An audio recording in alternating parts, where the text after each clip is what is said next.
Programa Visão Espírita. Apoio. América Chaves Seguros. Seguro é proteger sua vida e seu patrimônio. Precision Hospitalar. Distribuidora de medicamentos. E Livraria Espírita Verdade e Luz. Desde 1959, divulgando o espiritismo em Ribeirão Preto e região. O tema do programa Visão Espírita é o racismo. Sim. Sob a visão, sob a ótica espírita.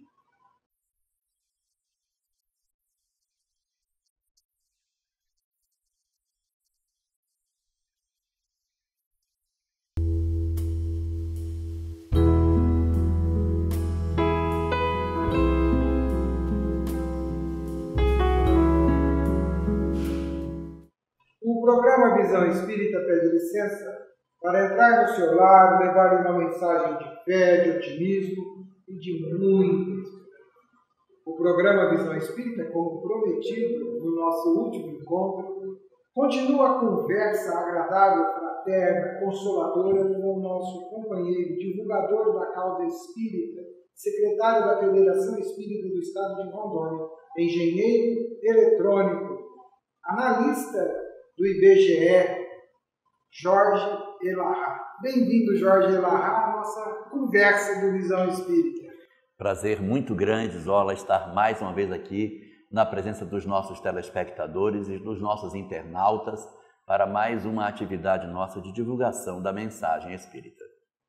Jorge, no último programa Visão Espírita, nós íamos começar a ler a questão 799 de O Livro dos Espíritos.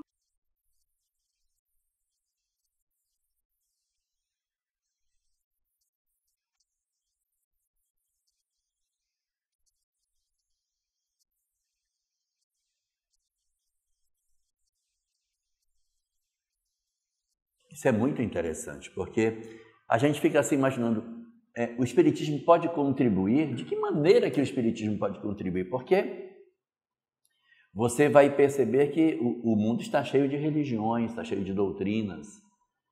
E o que o Espiritismo traz de especial? Que ele possa oferecer ao homem a chance de que ele contribua para o progresso da humanidade. E quando se fala de progresso, é na maior largueza que você possa imaginar. Então, é o progresso do sentido mais abrangente que você possa pegar. Não é um sentido só de progresso espiritual, é o progresso da humanidade. Então, de que maneira que a doutrina espírita pode contribuir para o progresso da humanidade? E o que os espíritos respondem nessa primeira parte da resposta?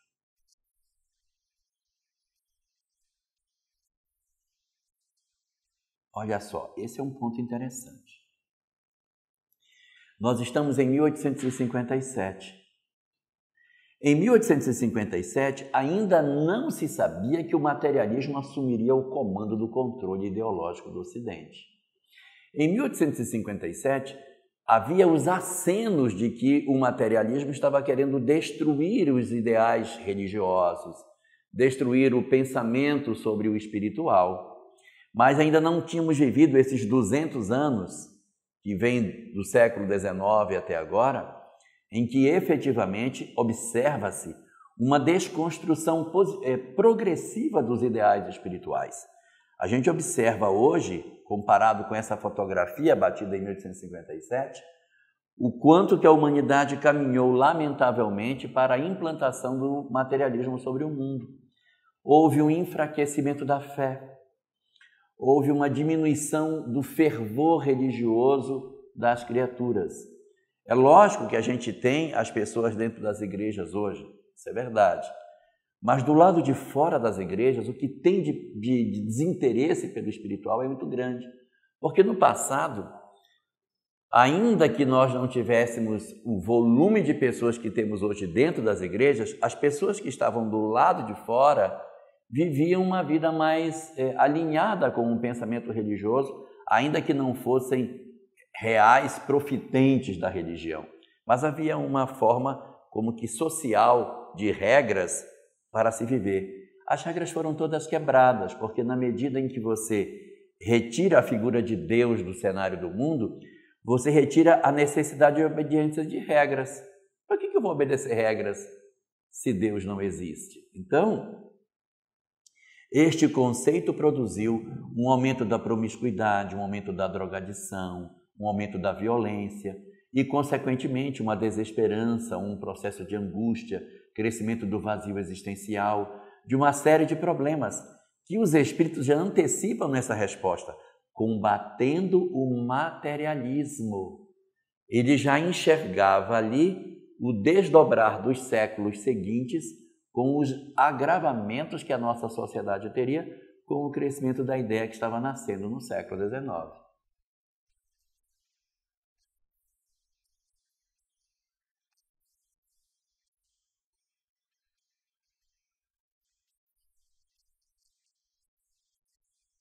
Ele faz os homens compreenderem... Ele é o Espiritismo, tá? Sim, é o Espiritismo. Onde está seu verdadeiro interesse? Porque a pergunta é a 799. De que maneira o Espiritismo... Porque esse ele pode ser entendido como materialismo, mas não é. Combatendo o materialismo, porque ele, o Espiritismo, vai mostrar ao homem quais são os seus verdadeiros interesses. Porque a bússola do homem está apontada na direção errada. Com a implantação do materialismo, os focos se voltaram todos para a vida material.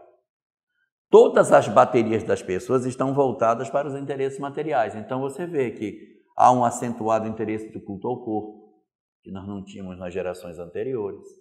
Há um desejo imenso de ter uma condição financeira muito distinta do passado. No passado, as pessoas ficavam satisfeitas com um determinado padrão de vida. Hoje, há uma busca incessante no usufruir dos bens, da usança de tudo aquilo que o nosso planeta possui. Há uma corrida desenfreada pelo consumo das coisas. E você vê que no passado, por exemplo, havia um carro, aquele carro ele ia ter o mesmo jeitinho até sair de linha. Quando daí a 10 anos, 20 anos o carro saia de linha, aí aparecia outro. Hoje não é assim. Todos os anos o carro muda o farol, ele muda a traseira, ele mexe na lanterna. Para quê? Para que o seu carro envelheça. Para que você diga, eu preciso trocar meu carro, porque meu carro, olha só como está. Eu ando na rua e tenho vergonha. Por quê? Porque há um desenfreado processo de consumismo das coisas. A gente troca de celular sem necessidade. Não, já tem 2 anos eu vou trocar, mas ele está atendendo, tá, mas eu vou trocar por um mais moderno, porque esse aqui já nem tem mais. Então você vê como há um acelerado interesse que vai alcançando tudo, alcança o consumo de bens e serviços, alcança as relações familiares em que os próprios relacionamentos se tornam descartáveis, o próprio emprego mudou. Antigamente a gente permanecia muito mais tempo numa determinada função. Hoje as pessoas elas estão mudando de função com muita rapidez, de emprego, de tudo. A geração dos anos 50, ela comprava uma casa, ela moraria nessa casa até o final. E quando ela desencarnasse, ela ainda ia se tornar uma casa mal assombrada, porque o sujeito ainda ia querer continuar morando nela. Hoje, observe a velocidade com que as famílias trocam de residência. Ela está aqui, daqui a 5 anos, ela comprou um outro apartamento, ela vende esse. Por quê? Porque é esse desejo da busca dos interesses materiais que tomaram a grande preocupação. Então, o foco dos interesses humanos estão deslocados do ponto que deveria ser. Por quê? Pelo acentuado interesse de divulgação das questões de fundo do materialismo.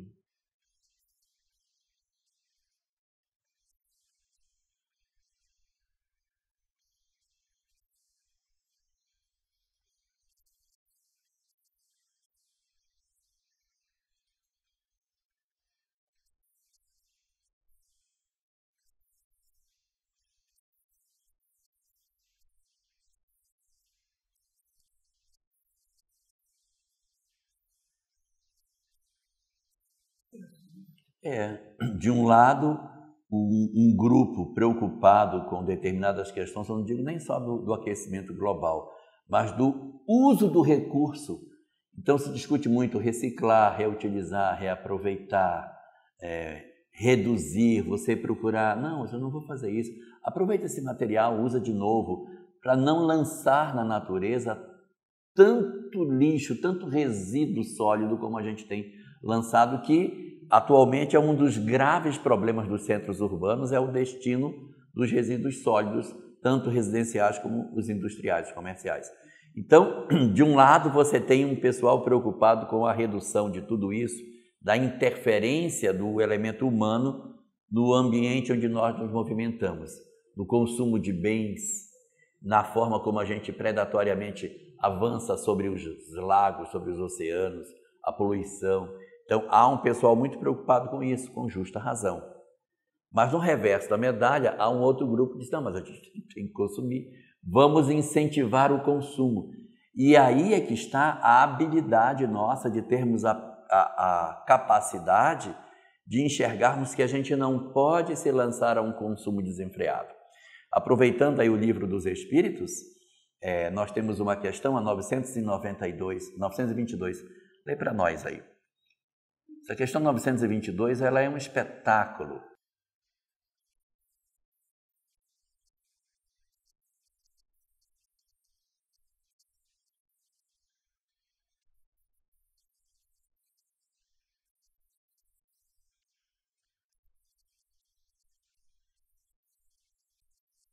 Existe alguma coisa que a gente deva buscar para ser feliz na Terra? Tem alguma medida para dizer assim, o que eu devo buscar para, ainda que não sejamos um mundo superior, sejamos felizes na Terra? E os Espíritos apresentam 3 pontos.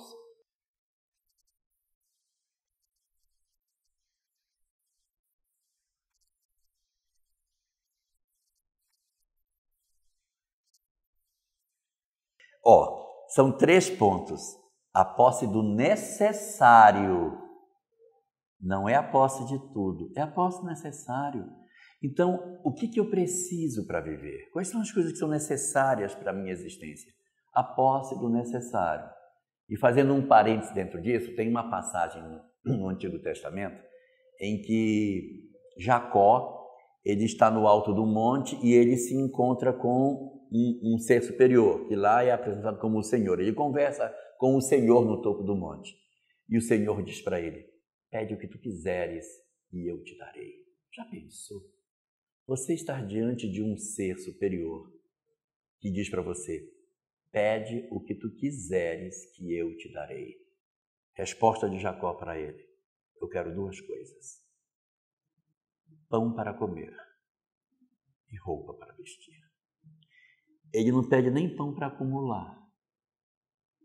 Ele pede pão para comer e roupa para vestir. Ele poderia ter pedido, meu Deus, o que ele quisesse. Ele só pediu pão e roupa. Muitos anos mais tarde, uns 20 anos depois, ele reencontra com o irmão dele. E ele leva uns presentes para o irmão. Ele leva cabritos, ovelhas, para dar de presente para o irmão que era rico. E o irmão dele, que era Esaú, diz assim, meu irmão, por que você traz isso para mim? Eu sou tão rico, eu não preciso desses seus presentes, não preciso deles. Eu tenho muito, Jacó, eu tenho muito, eu não preciso. E Jacó responde, meu irmão, é um presente que eu lhe trago, fique, eu tenho tudo. Um tinha muito e o outro tinha tudo. Porque o Espírito perguntou a ele, pede-me o que tu quiseres que eu te darei. Aí, o que eu quero é pão para comer e roupa para vestir. Então, ele entendia que tinha tudo. Então, a posse do necessário, que é o primeiro ponto dessa pergunta, é fundamental, porque ele está relacionado exatamente com essa capacidade de eu saber como é que eu vou consumir o mundo, como é que eu vou usufruir dos bens do planeta, que eu não preciso ter todos os sapatos, que eu não preciso ter todas as camisas, que eu não preciso ter uma casa gigantesca, que eu não preciso ter 30 carros, que eu posso viver de maneira confortável com aquilo que atenda à minha necessidade. Aí eu vou dizer, mas como é que eu vou saber? Pergunte se você usa isso, se você dispõe desse recurso. Se você dispõe disso, então é necessário para você. Ah, mas eu preciso de uma churrasqueira na minha casa. Você precisa, você usa? Uso. Então ponha. Se você usa, usa. Mas se você não usa, não faz sentido. Se tem roupa que há mais de 1 ano você não veste, então você não precisa, você passou pelas 4 estações e não usou. Então é a hora de você fazer o descarte, como a gente trabalha nos programas de qualidade total, descartar. Então é a posse do necessário. O segundo, a consciência pura, em algumas traduções, a consciência tranquila, que é o deitar e dizer, ninguém tem nada contra mim. Para eu ser feliz, eu tenho que ter a posse do necessário, porque não ter a posse do necessário também não é bom, passar necessidade não é legal. Não é bom, mas ter mais do que eu preciso não constitui felicidade. Para ter felicidade, eu tenho que ter o que eu preciso para viver. Segundo, a consciência tranquila. Eu sou feliz quando eu sei que ninguém tem raiva de mim, que eu não produzi ódios, que eu não produzi desamor, que eu não agredi ninguém. Eu tenho a minha consciência tranquila.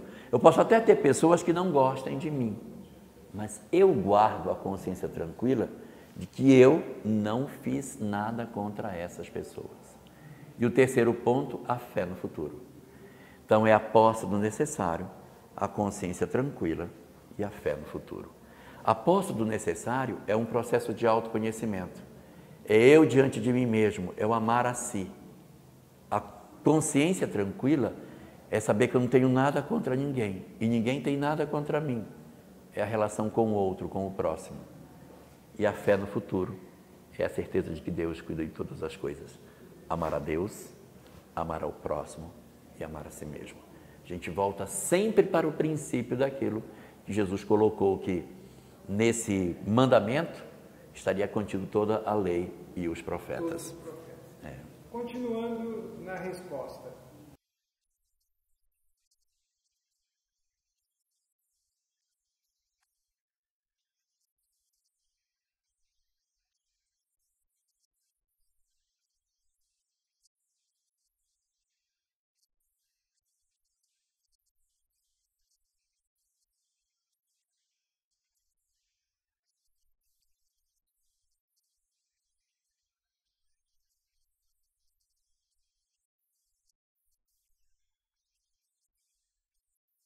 Isso é fantástico, porque a vida futura, Zola, ela sempre foi apresentada pelas religiões, sempre foi apresentada. Não existe nenhuma doutrina que não fale que tem vida após a morte.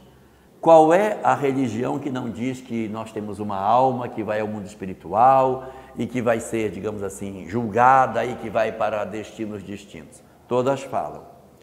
Mas se você perguntar aí, como é que vai ser depois da morte? Para onde a gente vai de verdade? Como é que vai ser a vida? Que sentimentos nós teremos?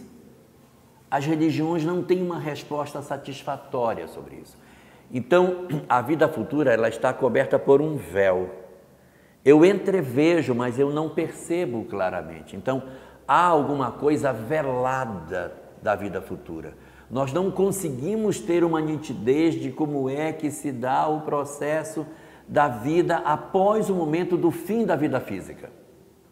A doutrina espírita vem e abre esse véu e nos revela absolutamente tudo. O processo da partida do espírito, a desconexão, processo desencarnatório, perturbação espiritual, as instâncias do mundo espiritual para onde vamos, os que ficam no corpo, os que ficam na crosta, os que vão para a treva, os que vão para o umbral, os que vão para posto de socorro, que vai para a colônia, que vai para regiões superiores. Então, há toda uma dinâmica dos sentimentos, das dores, do que acontece com cada um de nós, dos sofrimentos e das alegrias, do progresso que existe, dos institutos de estudo, dos locais de aprendizado, das tarefas, dos serviços prestados, do desejo de voltar, do planejamento da volta, da reencarnação. Meu Deus, há uma revelação intensa de tudo que acontece do lado de lá. Então a vida futura, ela deixa de estar velada. Nós começamos a enxergar as coisas de maneira muito mais claras, que no fundo, nós não somos corpos, nós somos almas imortais. As posições que a gente ocupou, se eu fui uma pessoa importante ou se eu não fui, elas desaparecem por completo. Nós não temos mais, por conta das revelações que a doutrina espírita tem, a necessidade de acreditar que de repente as nossas vidas são vidas que interessam para o mundo espiritual os títulos que eu tive na Terra? Ninguém vai perguntar sobre isso. Ninguém quer saber que religião nós professamos, que posição social nós ocupamos. Então, todas essas questões, elas caem por terra, porque a leitura do que é o amanhã, a leitura do que acontece no mundo espiritual, como bem diz na resposta, reorganiza o presente. Eu passo a viver o meu presente baseado no que eu serei no futuro, senão eu sei o que vai acontecer. Se eu fizer isso aqui, eu vou ter uma consequência no mundo espiritual. Eu não quero para mim isso. Então eu vou mudar aqui. Então, transforma-se profundamente o presente em função da beleza das revelações do mundo espiritual. E isso é um ponto mágico dessa resposta, que diz das consequências morais da doutrina espírita, que ela não é uma simples doutrina para falar do mundo espiritual. Ela é o mais poderoso instrumento de transformação da criatura humana. Porque ao revelar o que é o mundo espiritual, ela altera profundamente o nosso presente. Não é possível, mas não é possível mesmo você continuar tendo a mesma forma de viver a partir do momento em que você se defronta com esse edifício doutrinário que o Espiritismo representa, impulsionando a criatura naturalmente a uma mudança intensa dos seus conceitos de vida.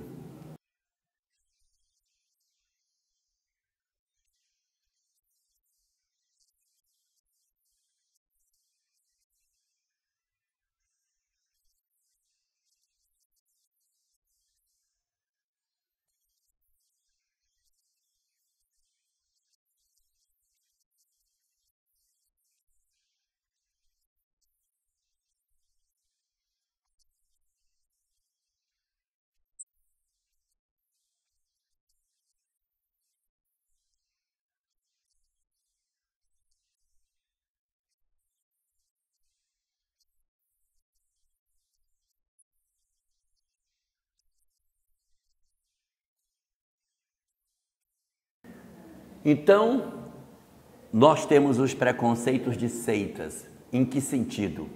Não existe em doutrina espírita crítica a outras religiões, a outras crenças, a outras verdades religiosas. Nós temos tanta coisa para discutir em doutrina espírita que não nos sobra tempo para falar mal de outras religiões.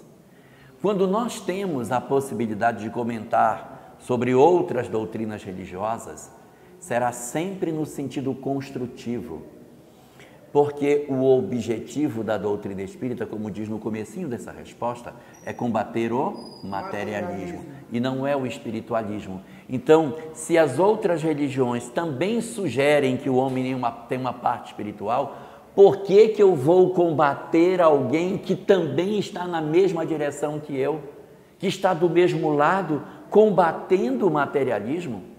Não é isso que faz a Igreja Católica? Não é isso que faz a Igreja Protestante? Não é isso que fazem os nossos irmãos do budismo, os irmãos do islamismo e de todas as demais doutrinas? Não é retirar a venda dos olhos das pessoas para que melhorem espiritualmente e vivam o amor? Então, não há o menor sentido em nós fazermos qualquer movimento de ataque a qualquer doutrina e muito menos, como coloca aí, os preconceitos religiosos. De você dizer, não, mas nós somos espíritas, eles não são, então nós estamos melhores do que eles estão piores do que nós. Aí, eu até pegaria a questão 982, porque ela vai apresentar para nós uma coisa belíssima. Essa é uma das questões que eu mais gosto do Livro dos Espíritos.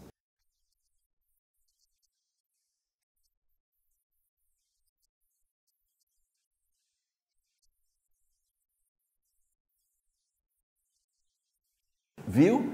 Eu preciso ser espírita para ficar bem no mundo espiritual? Qual é a resposta?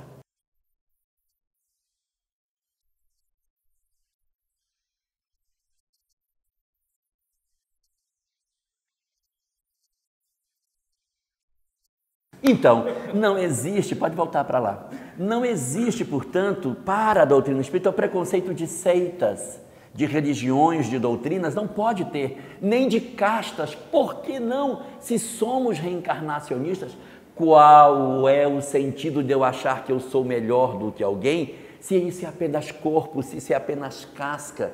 Que me importa se fui escravo ou se fui senhor? Porque se eu for medir por isso, Jesus era escravo do Império Romano. Ele era um escravo, porque os seus senhores eram os romanos e ele estava sob o guante do império. E a última das condições é o preconceito de cores. Acaba o racismo.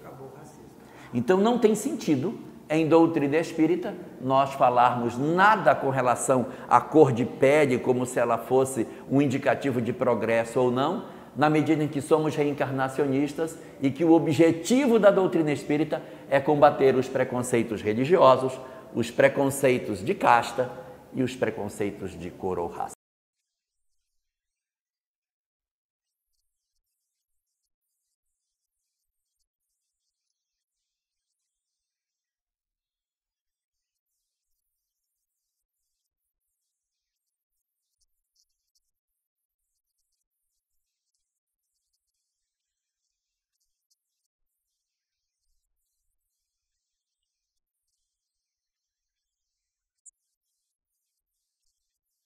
E isso é fantástico, isso é maravilhoso. Essa que é a beleza da doutrina espírita.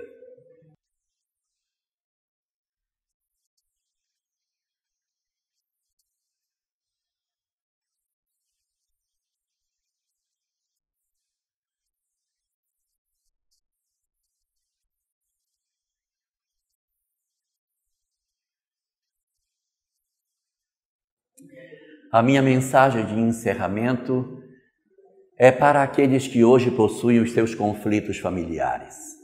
A doutrina espírita nos sugere que a gente faça tudo o que puder e que não deixe os nossos compromissos pela metade. Porque assim asseveram os espíritos que quando você desiste de alguém, desiste de um filho, desiste de um pai, de uma mãe, você na verdade lança para ele a mensagem de que ele não é importante. E isso diminui a velocidade de transformação dele. Então, nunca desistamos de ninguém.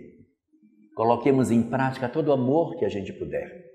E ainda que eles não sejam exatamente aquilo que a gente esperava que eles fossem, que a gente os abrace e diga no ouvido deles: eu aceito você do jeito que você é.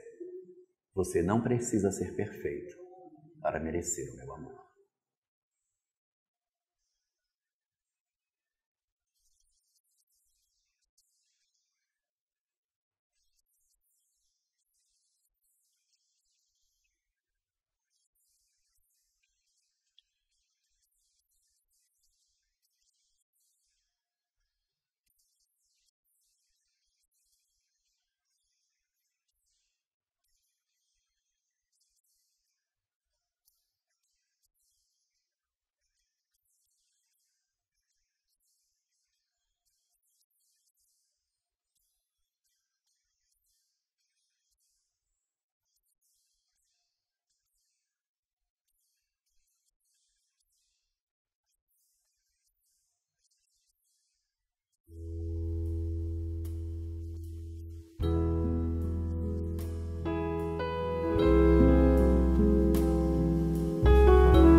Programa Visão Espírita. Apoio. América Chaves Seguros. Seguro é proteger sua vida e seu patrimônio. Precision Hospitalar. Distribuidora de medicamentos. E Livraria Espírita Verdade e Luz. Desde 1959, divulgando o espiritismo em Ribeirão Preto e região.